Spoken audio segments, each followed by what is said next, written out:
Last part में हमने देखा था कि आर्थर खाई से नीचे गिर जाता है और जैसे उसकी आंखें खुलती है तो वो देखकर काफी ज्यादा घबरा जाता है क्योंकि उसके सामने एक जायंट मॉन्स्टर बैठा हुआ था। आर्थर उस मॉन्स्टर को देखकर काफी ज्यादा घबरा जाता है और वो अपने मन ही मन में सोचता है कि आखिर ये कौन है और मैं कौन सी जगह पे हूँ। उसके मन में ढेरों सवाल चल रहे थे। आर्थर यहाँ पे काफी ज्यादा घबरा रहा था, लेकिन वो अपने डर पे काबू रखकर उस मॉन्स्टर के ऊपर हमला करने के लिए आगे बढ़ता है और तभी वो मॉन्स्टर आर्थर को एक उंगली से टच करता है, जिससे आर्थर जमीन पे जाके गिर जाता है। जिसके बाद वो मॉन्स्टर कहता है कि तुम्हें अभी और आगे बढ़ना आर्थर, और तुम्हें मुझसे कोई डरने की बात नहीं है। और ये देखकर आर्थर एकदम हैरान हो जाता है। जिसके बाद वो मॉन्स्टर उठ खड़ा होता है और कुछ फल तोड़कर आर्थर को देने लगता है और वो आर्थर को कहता है कि तुम भूखे होगे तो इन फलों को खा लो। आर्थर को यहाँ पे उसके साथ चल क्या रहा कुछ भी समझ नहीं आ रहा था। जिसके बाद वो काफी ज्यादा इमोशनल होके रोने लग जाता है। जिसके बाद वो मॉन्स्टर कहता है कि तुम्हें इन फलों को तो खाना पड़ेगा, अगर तुम इन फलों को नहीं खाओगे तो मैं तुम्हारे कोई भी क्वेश्चन का रिप्लाई नहीं दूंगी। जिसके बाद आर्थर उन फलों को खाने लगता है और फल खाते समय आर्थर का पहला क्वेश्चन ये होता है कि मेरे पेरेंट्स कहाँ हैं और क्या वो एकदम सही सलामत हैं। जिसके बाद वो मॉन्स्टर कहते हैं कि मुझे ज्यादा कुछ तो नहीं पता, लेकिन मैंने देखा कि वो लोग एकदम सेफ है और उन डाकुओं को सभी को उन्होंने मार दिया है और ऑलरेडी वो लोग उस जगह से आगे बढ़ चुके। और ये देखकर आर्थर काफी ज्यादा इमोशनल हो जाता है और रोने लगता है। फिर आर्थर उस मॉन्स्टर को थैंक यू बोलने लगता है। जिसके बाद वो मॉन्स्टर आर्थर को अपना नाम बताती है कि मेरा नाम सिल्विया है। इसके बाद हमें दो अननोन पर्सन को दिखाया जाता है जो कि कुछ सीक्रेट को लेके बातें कर रहे थे। इसके बाद हम देखते हैं कि काफी दिन बीत जाते हैं और सिल्विया यहाँ पे आर्थर की काफी अच्छे तरीके से देखभाल करती है। अब आर्थर को यहाँ पे सिल्विया से पहले की तरह बिल्कुल भी डर नहीं लग रहा था और जैसे आर्थर उन फलों को खाता था तो उसकी दिन भर की जो थकान होती थी वो सारी दूर हो जाती थी। जिसके बाद आर्थर को सिल्विया के साथ काफी दिन बीत जाते हैं। आर्थर सिल्विया से रिक्वेस्ट करता है कि मुझे अपने पेरेंट्स के पास जाना है, अपने घर जाना है। सिल्विया उसे बताते कि तुम्हारे पेरेंट्स एकदम सही सलामत हैं और वो धीरे धीरे आगे बढ़ रहे हैं, लेकिन तुम्हारे बाहर जाना खतरे से खाली नहीं है क्योंकि जंगल में बहुत सारे डाकू हैं। सिल्विया आर्थर को कहते कि वो उसे अपने पेरेंट्स के पास भेजने के लिए टेलीपोर्टेशन मैजिक का इस्तेमाल करेगी, लेकिन उसमें थोड़ा समय है जिसके लिए तुम्हें इंतजार करना पड़ेगा। और तभी आर्थर जमीन से एक स्टिक को उठा लेता है और जो उसके फादर ने उसे फाइटिंग की जो पहले टेक्निक सिखाई थी उनकी प्रैक्टिस करने लगता है। ये देखकर सिल्विया को भी काफी ज्यादा अच्छा लगता है कि एक बच्चे को अपनी बॉडी को इतनी तेजी से मूव करना काफी ज्यादा शानदार है। आर्थर को यहाँ पे काफी समय हो जाता और जो पहले सिल्विया के बारे में वो सोचता था उसका वो सोचने का नजरिया ही बदल जाता है और आर्थर सिल्विया की काफी ज्यादा रिस्पेक्ट भी करने लगा था। लेकिन आर्थर के मन में ये भी चलता है कि सिल्विया ने उसे आज तक अपने बारे में कुछ भी नहीं बताया है और आर्थर को ये भी लगता है कि सिल्विया अंदर ही अंदर किसी चीज से काफी ज्यादा डरी हुई है। लेकिन तभी हमें दिखाया जाता है कि आर्थर अचानक से अपनी मैजिक स्किल्स को यूज करने लगता है और वो सिल्विया के सामने अपने माना कोर को एक्टिव करने लगता है। सिल्विया ये देखकर एकदम हैरान हो जाती कि तुमने इस एज में अपने माना कोर को एक्टिव करके रखा है तो तुम इसके लिए एकदम परफेक्ट। और तभी वो अपने एक मैजिक का इस्तेमाल करती है। सिल्विया यहाँ पे अपने हाथों में माना कोर को कलेक्ट करने लगते। ये देखकर आर्थर एकदम हैरान हो जाता है। आर्थर उससे पूछता कि ये तुम क्या कर रहे हो, जिसपे सिल्विया उसे बताती है कि ये मेरा माना कोर है। इंसानों के लिए ऐसा करना काफी ज्यादा मुश्किल है, लेकिन हम लोग माना बीस्ट जिनके लिए ऐसा करना काफी ज्यादा आसान है। और जिसके बाद सिल्विया आर्थर से पूछते कि क्या तुम इसे सीखना चाहोगे, जिसपे आर्थर उसे कहते कि हाँ मुझे ये चाहिए, मुझे और ज्यादा स्ट्रॉन्ग बनना है। लेकिन सिल्विया उससे पहले आर्थर से एक सवाल पूछते कि तुम्हें ये पावर्स मिल जाएंगी तो तुम इन पावर्स का करोगे क्या। जिसके बाद आर्थर अपनी पास्ट की चीजों को सोचने लगता है, इंसिडेंट को जो भी उसके साथ हुआ और फिर वो कहता है कि जो भी मेरे पसंदीदा लोगों को हर्ट करेगा मैं उन लोगों को जान से मार दूंगा। ये आंसर सिल्विया को आर्थर का बिल्कुल भी अच्छा नहीं लगता। जिसके बाद वो आर्थर को नीचे गिरा देती है। जिसके बाद आर्थर दोबारा से सोचने लगता है कि अगर मैं पावरफुल बन जाऊंगा तो मैं अपनी पिछली लाइफ की तरह दूसरों को जान से मार सकता हूँ और मैं इसी तरीके से अपनी पिछली लाइफ को जी रहा था। जिसके बाद सिल्विया आर्थर को कहती कि अगर मैं चाहूँ तो मैं तुम्हें चुटकियों में खत्म कर सकती हूँ, लेकिन मैं तुम्हें काफी जेंटली तरीके से प्यार भी कर सकती हूँ, लेकिन तुम इन दोनों में से किसे चुनोगे बताओ। आर्थर कहता है कि दूसरा ऑप्शन, जिसमें सिल्विया कहते कि मैं तुम्हें यही समझाना चाहती हूँ, इस दुनिया में तुम्हें गुस्सा नफरत भर भर के मिलेगा, लेकिन अगर तुम इस दुनिया में आजादी के साथ जीना चाहते हो तो तुम्हें लोगों की मदद करनी होगी, साथ ही लोगों का साथ देना होगा। ये सुनकर आर्थर एकदम शॉक्ड हो जाता और उसे लगता है कि शायद से सिल्विया को उसकी प्रीवियस लाइफ के बारे में बहुत सारी चीजें पता है। जिसके बाद सिल्विया आर्थर से पूछता कि ये बताओ, अगर मैं तुम्हें अपनी सारी शक्तियां दे दूं और जिसके बाद तुम बहुत ही ज्यादा पावरफुल हो जाओगे तो तुम क्या करोगे। जिसके बाद आर्थर कहता है कि इन पावर्स के मिलने के बाद मैं अपने चाहने वालों की हमेशा रक्षा करूंगा। सिल्विया को आर्थर का ये आंसर पसंद आता है और वो कहती है कि ये हुई ना बात, अब तुम इसके लिए एकदम तैयार हो। इसके बाद सीन शिफ्ट होता और हमें एक दूसरे माना बीस्ट को दिखाया जाता है जिसने की हाल ही में एक ड्रैगन को जान से मार दिया था और उस माना बीस्ट को सिल्विया की लोकेशन पता चल गई थी और वो कहता है कि तुम मुझसे बिल्कुल भी नहीं बच सकते सिल्विया, मैं तुम्हें खत्म कर दूंगा। इसके बाद सीन शिफ्ट होता है, हमें आर्थर की पास्ट लाइफ दिखाई जाती है कि आर्थर कैसे अपनी जिंदगी को जीता था और वो अपने खुफिया एक कमरे के अंदर जाता और अपनी एक इमेज को देखने लगते हैं और वो कहता है कि ये जो जगह है यहाँ पे किंग की कोई भी वैल्यू नहीं है और यहाँ पे बस पार्लियामेंट का हुक्म चलता है और मैं तो बस एक टूल हूँ जिनके हुक्म पे मुझे ऑर्डर मिलता है कि किसी देश को खत्म करने के लिए। तभी वहाँ पे एक जो बंदा होता है वो कहता है कि नहीं नहीं किंग, आप ऐसा मत बोलिए, आपकी वजह से हमारे इस देश में काफी अच्छे अच्छे रिसोर्स आए हैं और वो कहता है कि आपकी वजह से हम सारी जंग को हमेशा जीतते हैं।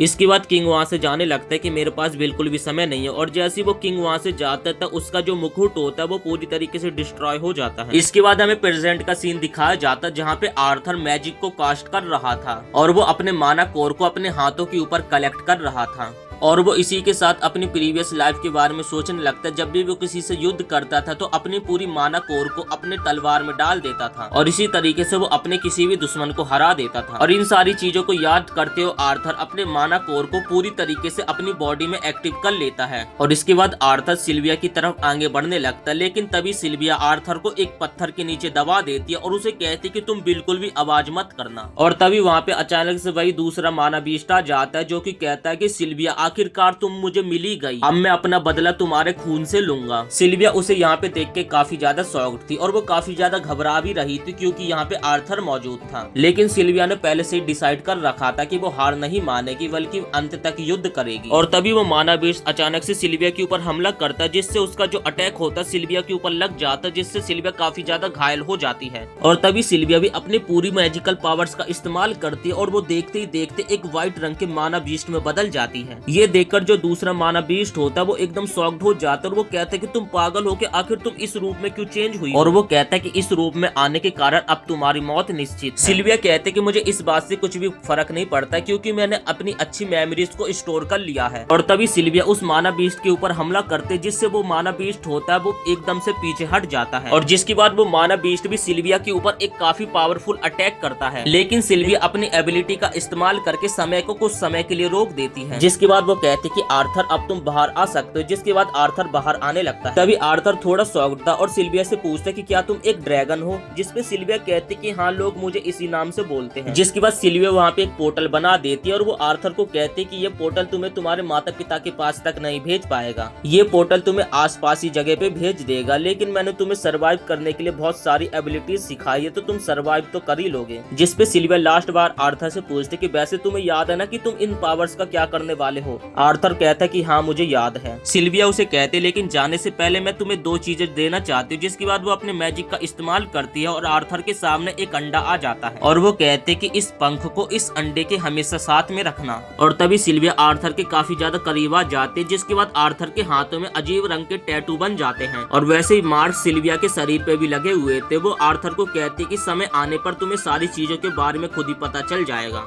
लेकिन अब वक्त आ चुका है तुम्हारे यहाँ से जाने का। जिसके बाद आर्थर काफी ज्यादा इमोशनल हो जाता है और वो आर्थर को ये भी बताती है कि तुम्हें पता है कि मैं तुम्हें पहले दिन ही तुम्हारे घर भेज सकती थी, लेकिन मैंने ऐसा नहीं किया क्योंकि मैं तुम्हारे साथ रहना चाहती थी और मुझे तुम्हारे साथ समय बिताकर काफी अच्छा लगा आर्थर। और ये सुनकर आर्थर काफी ज्यादा इमोशनल हो जाता है और भी ज्यादा। और वो सिल्विया को कहता है कि क्या मैं तुम्हें अपनी पावर से प्रोटेक्ट नहीं कर सकते, क्या मेरे पास इतनी एबिलिटीज नहीं है। सिल्विया उसे कहती है कि ये एक नेचुरल प्रोसेस है जिसमें कि समय लगता है। और तभी आर्थर सिल्विया को ग्रैंड मदर बोलने लगता है और ये सुनकर सिल्विया एकदम शॉक्ड हो जाती है। सिल्विया काफी ज्यादा इमोशनल हो जाते और आर्थर को कहते कि क्या तुम मुझे ऐसा फिर से बोल सकते हो। तब आर्थर सिल्विया को कहता है कि तुम मेरी ग्रैंड माँ हो और अगले पल सिल्विया आर्थर को उस पोर्टल के अंदर फेंक देती है और जो अभी तक टाइम रुका हुआ था वो फिर से स्टार्ट हो जाता और जो अटैक था वो सीधा आकर सिल्विया के लग जाता है। अटैक इतना खतरनाक होता है जिसके लगते ही सिल्विया सीधा जमीन पे नीचे गिर जाती है और उसके शरीर से ब्लड निकलने लगता है। जिसके बाद वो माना भी सिल्विया के पास आने लगता है। तभी सिल्विया अपनी पूरी मैजिकल पावर्स का इस्तेमाल करते और उस माना बीस्ट को भी वहीं पे जान से मार देती है।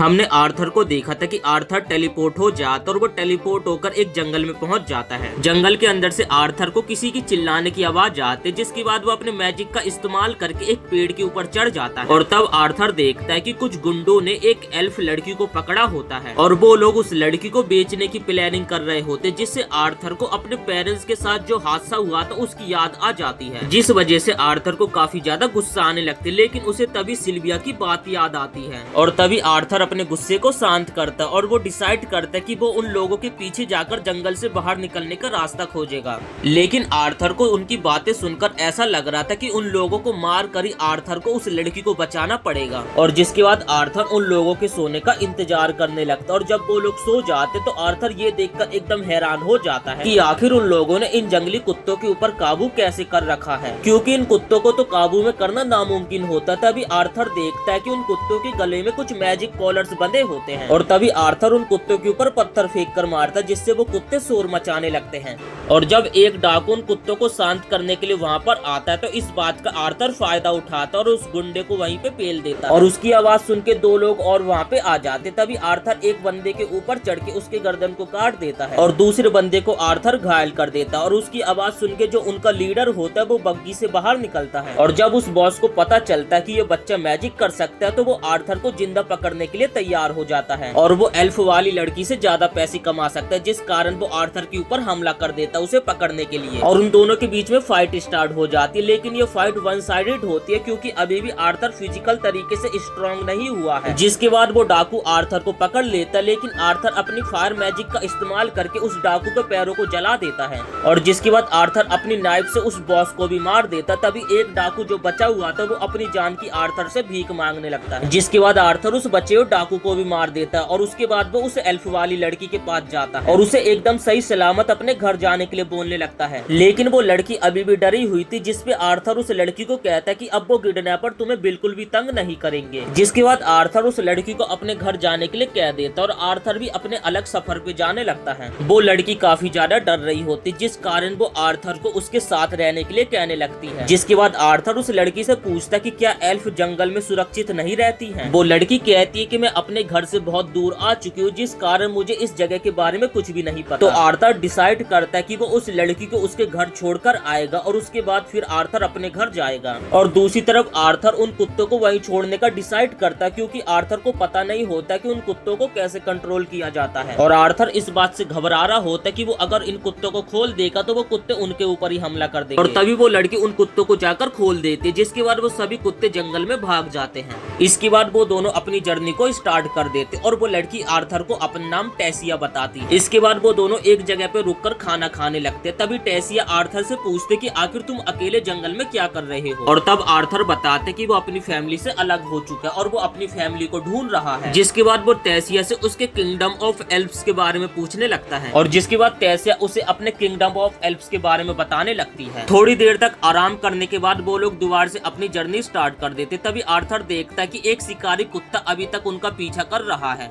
और आर्थर को इस बात की घबराहट हो रही होती कि वो शिकारी कुत्ता कभी भी उनके ऊपर हमला कर सकता है। जिसके बाद आर्थर डिसाइड करता है कि वो रात के समय पहरा देगा, लेकिन यहाँ पे टेसिया को डर लग रहा होता है, जिस कारण वो आर्थर को भी टेंट के अंदर आने के लिए कहती है और जिसके बाद वो लोग दोबारा से अपनी जर्नी को स्टार्ट कर देते। तभी रास्ते में अचानक से आर्थर की छाती में काफी ज्यादा दर्द होने लगता है और ये दर्द आर्थर को उसके मानाकोर की वजह से हो रहा था। जिसके बाद टेसिया आर्थर के लिए कुछ जड़ी बूटी जंगल में ढूंढने के लिए जाने लगती है और तभी वो शिकारी कुत्ता आर्थर और टेसिया के खाने के लिए एक पिग लेकर आया होता है और जिसके बाद रात के समय आर्थर को टेसिया खाने के लिए कुछ मशरूम्स देती है, लेकिन उन मशरूम्स को खाकर आर्थर का पेट खराब हो जाता है। रात के समय टेसिया आर्थर को बताती है कि वो हमेशा से ह्यूमंस के किंगडम में जाना चाहती थी, क्योंकि उसने उनके बारे में बहुत सी कहानियां सुनी हुई है, लेकिन उसने ये भी सुना था कि वहाँ पर काफी सारे बुरे लोग होते, जिस कारण उसे डर लगा और तभी से एल्फ्स दूसरी कंट्री के लोगों के ऊपर बिल्कुल भी भरोसा नहीं करते हैं। लेकिन उसकी ये बात सुनने से पहले आर्थर सो जाता है और अगले दिन सुबह भी आर्थर का जो मानाकोर होता है उसे काफी ज्यादा दर्द दे रहा था। तभी टेसिया उसे फ्रेंड कहती है और तभी आर्थर को अपनी प्रीवियस लाइफ याद आने लगती, जिसमें कि उसका कोई भी दोस्त नहीं था और जिसके बाद आर्थर देखता है कि वो एक गेट के पास पहुंच जाते, जिसके अंदर से जाने के बाद वो एल्फ्स के राज्य में पहुंच जाएगा। इसी के साथ आई होप आपको ये एनीमे पसंद आया होगा। वीडियो पसंद आए तो वीडियो को एक लाइक करके चैनल को भी सब्सक्राइब जरूर से कर देना इस एनीमे का नेक्स्ट पार्ट देखने के लिए।